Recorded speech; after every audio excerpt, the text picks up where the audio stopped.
All right, live music today from Studio B, WNCW, Unspoken Tradition. That song called "The Bullet." Um, that must have been cool hearing that song on the World Cafe, huh? Last March or whenever it was. A little bit. Because we love the World Cafe. They don't not a lot of hard driving traditional bluegrass on there. How did that all go down? That's kind of cool. I believe Joe Yeah. at the station offered it up as a potential candidate for that, and I guess the folks over there liked it enough to give it a spin. Yeah. When David I came to Asheville, that Sense of Place series, and he asked us to submit, and we did a lot of putting our thinking caps on and coming up with lists. And anyhow, when Joe submitted 5 bands or whatever it was, and one of them was you guys to sort of represent the area, and David Dye went for it. I guess he could have said no, but that was pretty cool. What was it like? Did y'all listen? I guess you did. Actually, I did listen. I barely missed it. I think I shed a tear in my car there. Do you remember what was around it in the playlist? What came before it or after it? Do you remember? It's all a blank. I don't know. I remember where I was when I heard it. I was sitting in the parking lot of the ISIS restaurant in West Asheville, waiting to go in to talk to those folks, and that's where I heard it. I have no idea what it was before. Yeah, sorry to say, I was really focused on just This one song in Oh, particular. That's understandable.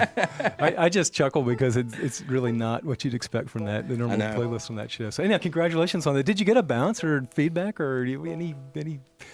Yeah, we saw it tick up, and some folks saying we'd heard you in places that we maybe not normally would have. So yeah, it was.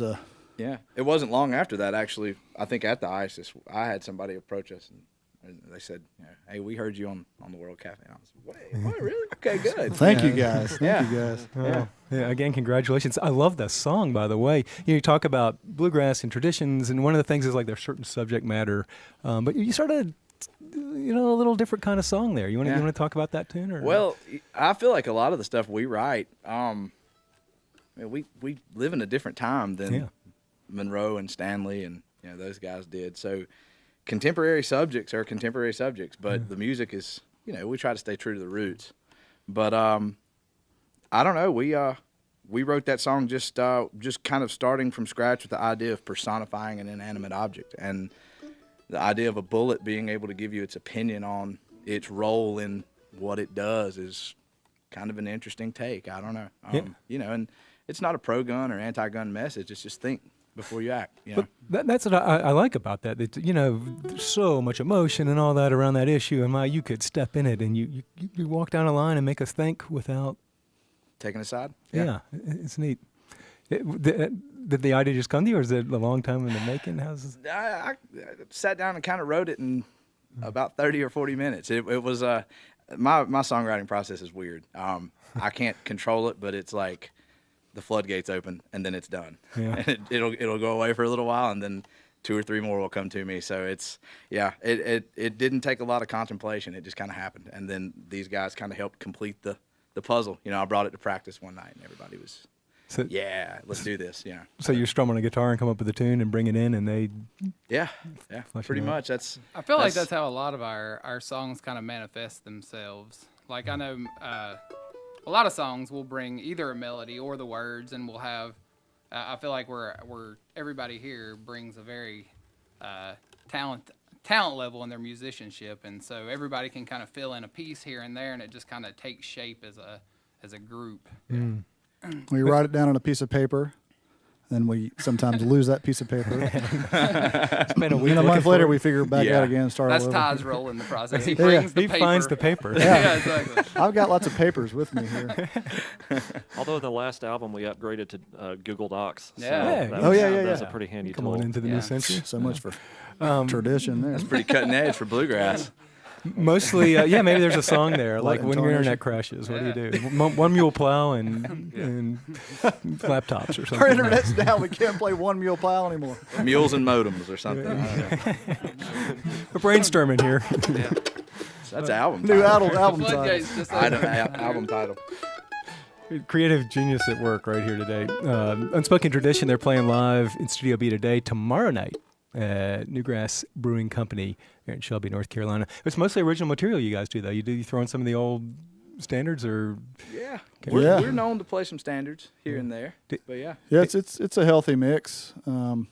Is it? You know, if you've heard one bluegrass song, generally you've heard them both. So we try to we try to write our own. Not write Dennis Jones. 8 hours and 2 songs.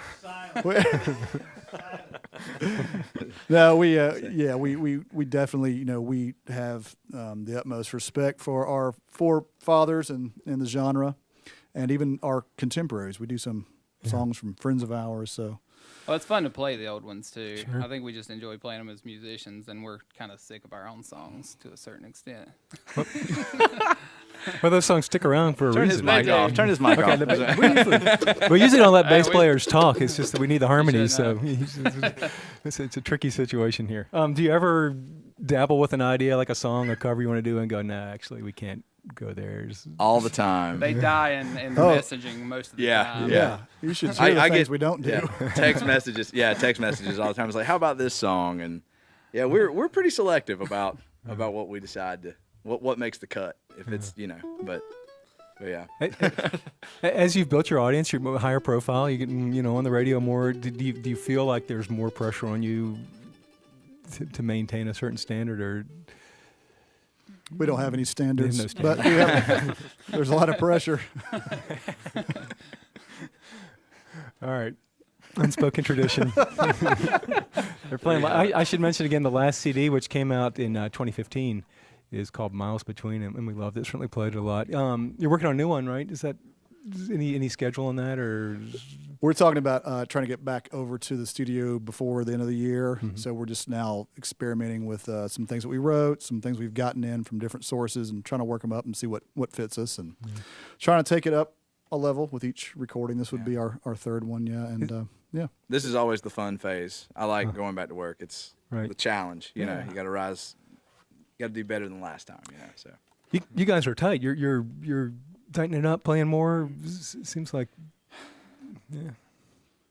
yeah, Working harder? That's I hope good. so. Are we? I hope so. Yeah, you know how you get a little maybe rusty over taking some time off for the holidays, but as we get back in the new year and you have those run of several gigs in a row, Yeah. for weekend warriors like us, we tend to get pretty tight after little runs of live stuff. Yeah. Live gigs keep a band together. It sounds great. I mean, really thank dialed you. in today. So again, Thanks. Unspoken Tradition playing live in Studio B. You get another.